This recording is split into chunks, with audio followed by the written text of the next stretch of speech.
So ngayon mga boss, tinatanggal ko nga pala dito yung throttle body kasi maglilinis tayo ng throttle body. So mayroon lang dalawang tornilyo dyan, ayan. So tanggalin lang natin yan, dalawang tornilyo na yan mga lods. Tapos ayan, natanggal na. Tapos ibinalik ko lang yung dalawang tornilyo mga lods. Mag-ingat lang kayo, baka malaglag dyan, mapunta yan sa loob, mahirap yan kunin. Bubuksan nyo na naman mga lods. So dito isusunod natin tanggalin yung throttle cable o accelerator cable. So gagamit pa rin tayo dito ng open mga lods para tanggalin yan. Ayan. So medyo kailangan lang ng pasensya sa pagtatanggal mga lods kasi siyempre pag nagdi-DIY tayo, hindi naman tayo masyadong magaling, di ba? Ayan mga lods. Ang importante na matanggal natin yan nang walang nasisira na ibang pyesa. So kung gusto natin mag-DIY mga lods, ay manood muna tayo ng mga tutorial ng mga kasamahan natin para matuto tayo. So ayan mga lods, yung kanyang throttle cable o accelerator cable. So yan, natanggal na natin mga lods. Ngayon mga lods, isusunod natin tanggalin ay doon sa kanyang yan, itong screw na to mga lods, luwagan lang natin. Papunta yan doon sa yung air breather, yung humihigop ng hangin, kung saan kumukuha ng hangin yung atin throttle. So ayan, natanggalan natin mga lods. Tapos dito nga mga lods ay kailangan natin tanggalin yung mga socket. So mayroon ditong dalawang tinatawag nila na T-map. Ayan, natanggalan natin yung sa map sensor.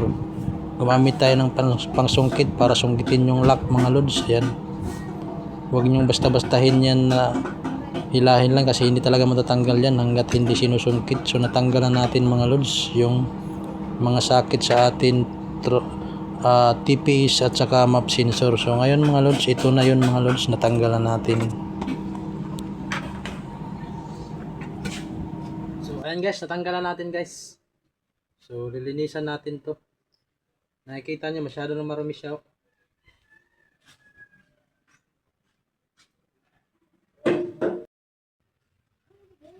So ayan, umpisa na tayo maglinis nito guys. Tanggalin lang natin ito. So Allen wrench.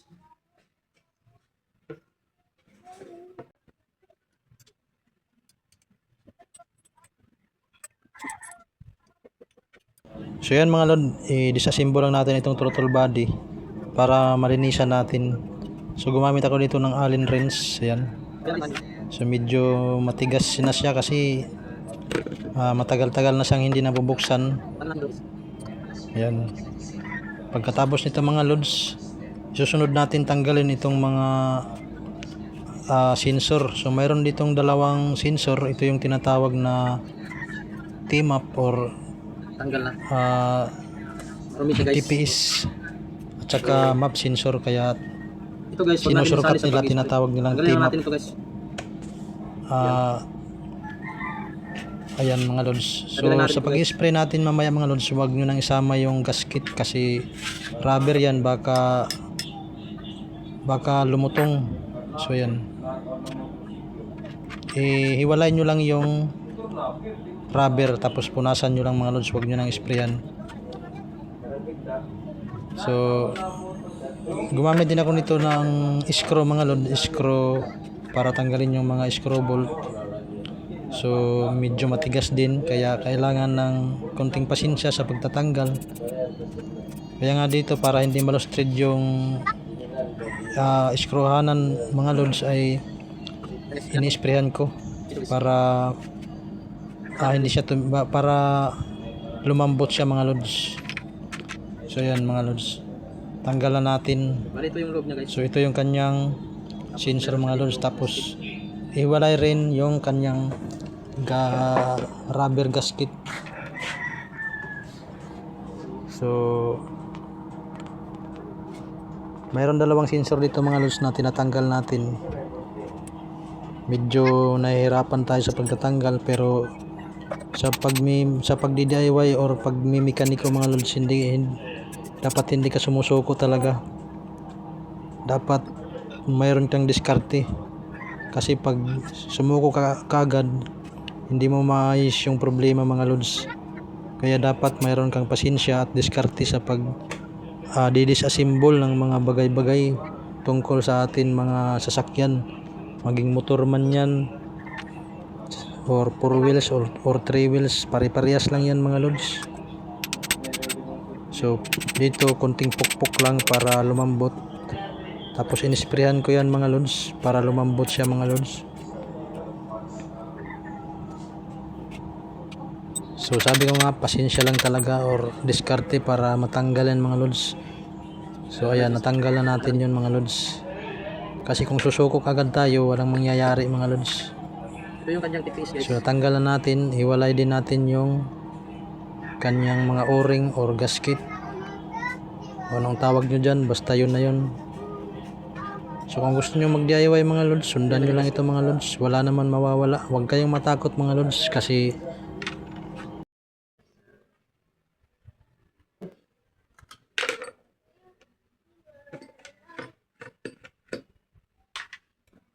Ito yung kanyang TPS guys.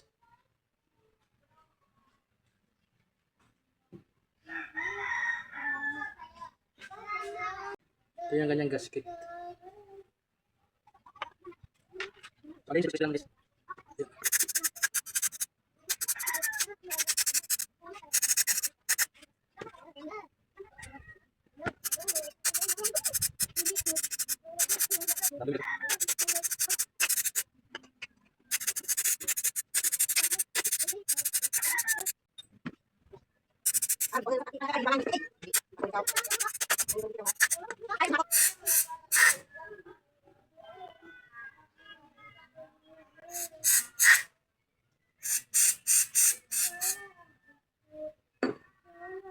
Dahil naka dito yung kuhan niya, sinina.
So ayan mga sir, tapos na tayong maglinis ng throttle body at mga sensor, kaya ibabalik na natin ito mga boss. So dito punasan muna yung ahos na yan mga boss para malinis talaga, tapos ipasok na natin itong throttle body dito mga boss. May lakihan dyan na screw, higpitan nyo lang mga lods. Tapos balik natin yung tornilyo dito, ayan. So dalawang tornilyo lang naman yan dyan mga boss, mga lods.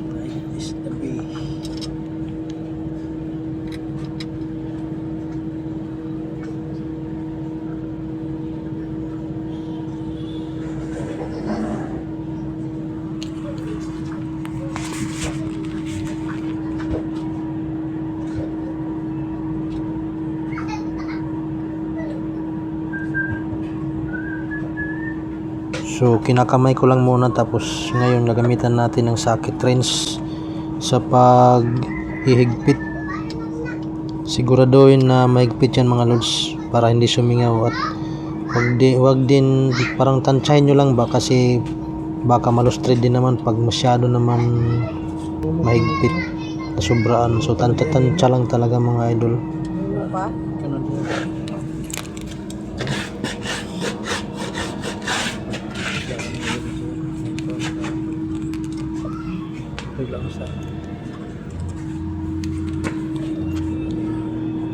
So maganda yung socket na ginagamit para hindi malustred. So dito inisprayan ko muna itong mga socket para malinis. Ayan, tapos patuyuin lang natin, maya maya ikakabit natin yan. Sinunod ko dito mga lods yung pagkakabit ng throttle cable. So ayan, may gatla yan mga boss, itusok nyo lang dyan, ayan, sa butas.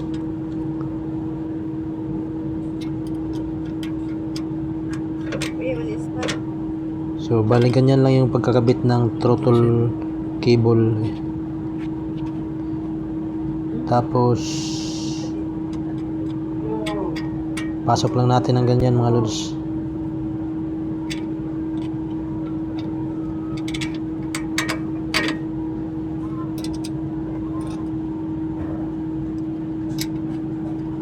Tapos dito tayo mag-a-adjust, ayan. Day. Full throttle dito di. Sa pag-a-adjust nito mga lods, Ano yung sa normal o nga? dapat naka full throttle doon sa harap Ipol. para matansya natin. Yan o.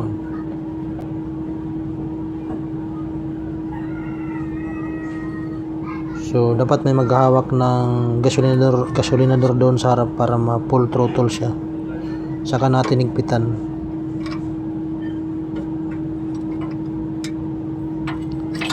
So harap likod yung higpit natin mga lods. Yan.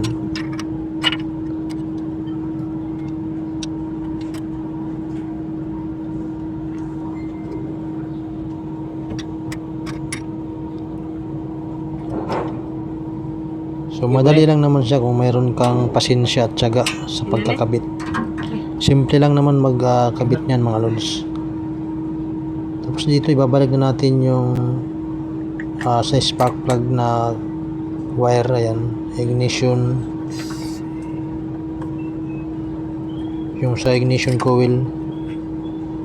Tapos itong tatlong socket, ang isa rito ay sa injector, ayan, kabit lang natin sa injector. So bali ganyan lang yung pagkakabit. Tapos dito naman sa atin TPS,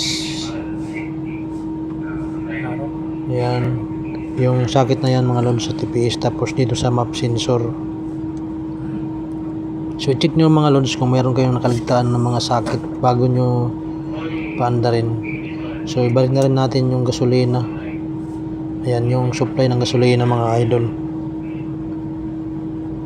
So okay na yan mga lods. Goods na yan.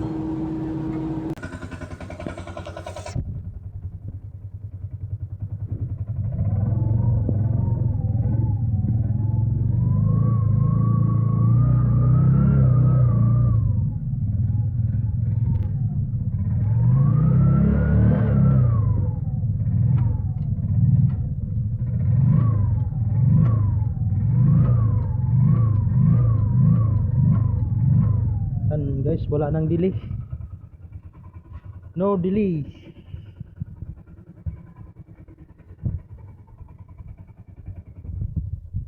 So nag-erase nga pala tayo ng code.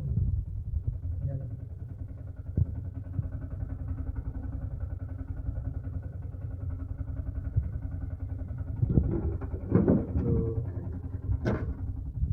Ginabi tayo guys,